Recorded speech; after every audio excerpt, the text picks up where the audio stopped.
Bismillahirrahmanirrahim. Assalamualaikum warahmatullahi wabarakatuh. Alhamdulillahi rabbil alamin. Wabihi nasta'inu ala umurid dunya waddin. Wassalatu wassalamu ala ashrafil anbiya wal mursalin. Wa ala alihi wa sahbihi ajma'in. Sahabat puas yang dirahmati Allah Subhanahu wa ta'ala, bersyukur kepada Allah Subhanahu wa ta'ala atas berbagai macam nikmat yang dikaruniakan kepada kita, baik yang kita rasakan secara langsung maupun yang tidak nampak di dalam mata kita. Salawat dan taslim kita kirimkan kepada baginda Rasulullah sallallahu alaihi wasallam beserta keluarga dan para sahabatnya. Semoga kita menjadi umat yang istiqomah, yang menghidupkan sunnahnya dan melanjutkan risalah dakwah perjuangannya. Sahabat puas yang berbahagia, salah satu misi diutusnya baginda Rasulullah sallallahu alaihi wasallam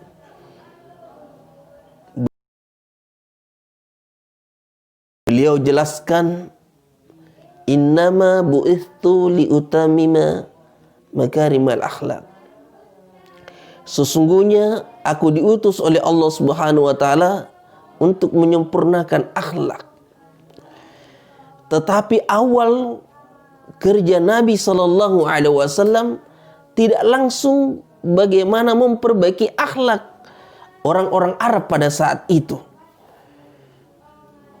Tetapi yang dilakukan oleh Nabi sallallahu alaihi wasallam adalah memperbaiki akidah. Bagaimana keyakinan kepada Allah Subhanahu wa taala tertanam di kalangan masyarakat Arab pada saat itu. Bukan akhlak, tetapi ketauhidan, akidah, ada ikatan seorang hamba. Bagaimana memperbaiki yakin dia kepada Allah. Yakin mi'ah fi mi'ah, 100% kepada Allah. Yakin tentang kerasulan Muhammad sallallahu alaihi wasallam. Ditanamkan keyakinan. Karena persoalan akidah adalah persoalan yang penting sebagai pondasi dasar kemusliman seseorang.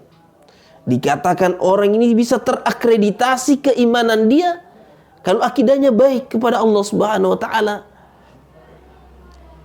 Oleh karena itu, peran iman, peran akidah di dalam kehidupan kita, ulama memberikan penjelasan ada 3 hal. Dengan akidah yang baik, dengan keyakinan yang baik kepada Allah Subhanahu wa taala, maka Allah Subhanahu wa taala akan berikan kemerdekaan jiwa di dalam diri kita. Jiwa kita tidak terbelenggu. Dia tidak terbelenggu dengan syahwat, hawa, nafsu. Tidak terbelenggu dengan pangkat, jabatan, status sosial yang kita sandang.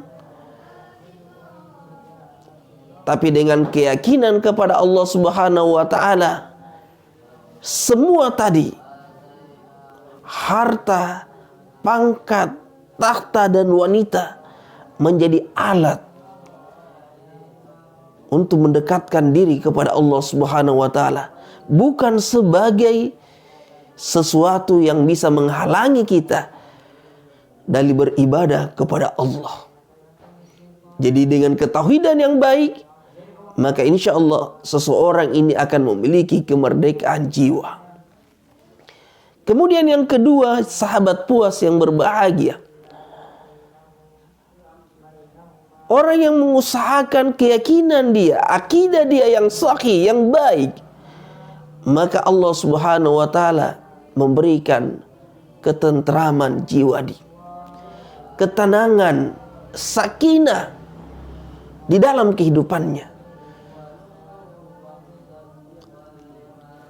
Dia dapat jabatan, tidak dapat jabatan, tetap hatinya tenang. Dia diberikan karunia harta yang banyak, atau harta yang pas-pasan, atau mungkin dia akan dapat cobaan dengan tidak memiliki sama sekali. Hatinya tidak terpengaruh.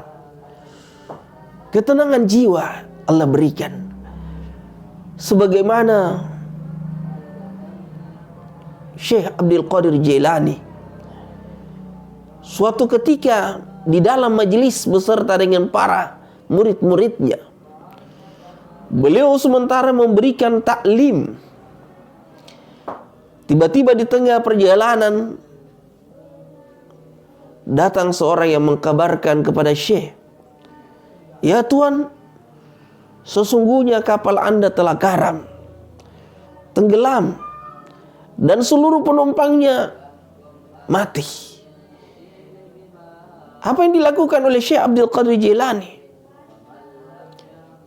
Dia cuma duduk, kemudian tundukkan pandangan. Lantas dia lanjutkan kembali pengajiannya.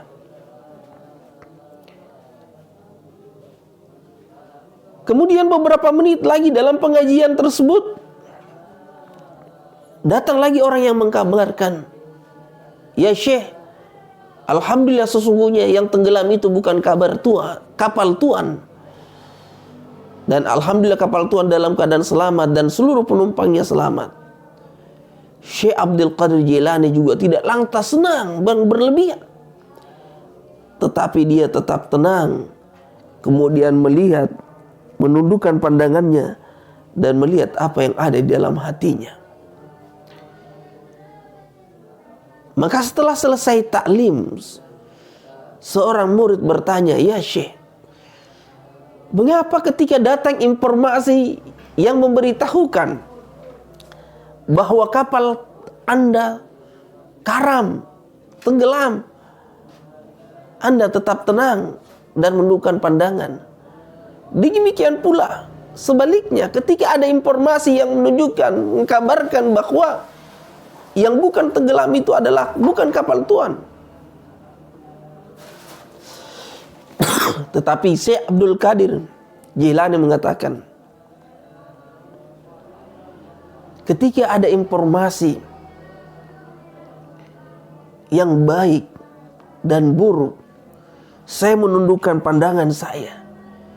Saya melihat bagaimana posisi hati saya pada saat itu. Apakah dengan informasi kesedihan saya larut untuk sedih?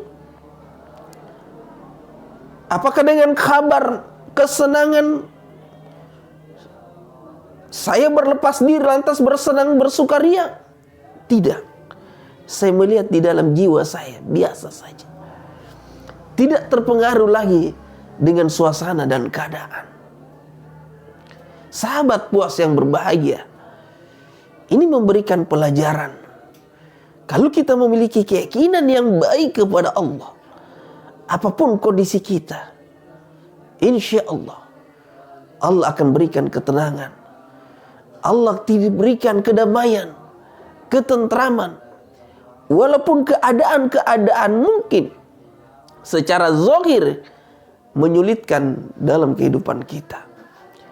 Di tengah orang kesusahan ekonomi, kita pun susah, tapi tidak menampakkan kegusaran kita untuk jauh daripada Allah Subhanahu wa taala. Bahkan dengan keadaan susah yang kita hadapi, semakin lebih mendekatkan diri kepada Allah. Dan keadaan yang kita terima atas nikmat-nikmat Allah, ini pun akan membuat kita semakin lebih mendekatkan diri kepada Allah. Sahabat puas yang ketiga, dengan akidah yang baik, setelah Allah Subhanahu wa taala memberikan kemerdekaan jiwa kepada kita, Allah memberikan ketentraman jiwa, kemudian yang terakhir, Allah memberikan kekuatan jiwa kepada kita. Inilah yang menyebabkan para sahabat radhiyallahu taala anhum ajma'in, dan keyakinan mereka kepada Allah dan Rasulnya, walaupun ujian silih berganti, Sahabat Bilal harus dipanggang di atas bara, di atas terik matahari, harus disiksa, disimpankan batu yang besar di atas perutnya. Dia tidak merasakan kesakitan. Dia merasakan justru pada saat itu waktu yang sangat nikmat yang saya rasakan dalam kehidupan saya, ketika siksaan-siksaan secara bertubi-tubi datang. Bagaimana Nabiullah Ibrahim alaihissalam ketika dipanggang dalam sebuah kobaran api yang orang berteriak-teriak, celaka Ibrahim, dia akan hangus. Tapi Nabi Ibrahim merasakan kedamaian, ketenangan, kesejukan di atas kobaran, dalam kobaran api. Sehingga beliau mengatakan, tidaklah saya dapat kehidupan yang paling tentram, paling damai, melebihi daripada ketika saya berada di dalam kobaran api. Ketabahan jiwa, kekuatan jiwa kita akan rasakan dengan kesabaran dan tawakal kepada Allah Subhanahu wa taala. Sahabat puas yang berbahagia, mari di sisa-sisa hidup dan kehidupan kita memperbaiki dan menyempurnakan daripada taubat kita kepada Allah, ketaatan kita kepada Allah Subhanahu wa taala. Semakin memperjelas maksud tujuan kita dalam kehidupan di dunia, bahwa sesungguhnya kita adalah makhluk akhirat yang dititipkan sementara oleh Allah Ta'ala di dunia, dan kita akan kembali kepada akhirat. Jadi sesungguhnya kita sahabat puas yang berbahagia adalah anak-anak akhirat, makhluk-makhluk akhirat yang insya Allah kita akan kembali kepada akhirat. Tentunya kembali kita ke akhirat, kita ingin menjadi orang-orang yang kembali dalam keadaan berhasil, dalam keadaan sukses, dalam keadaan berjaya, dengan membawa amal-amal soleh, kesempurnaan agama, dan keyakinan yang betul kepada Allah Subhanahu wa taala.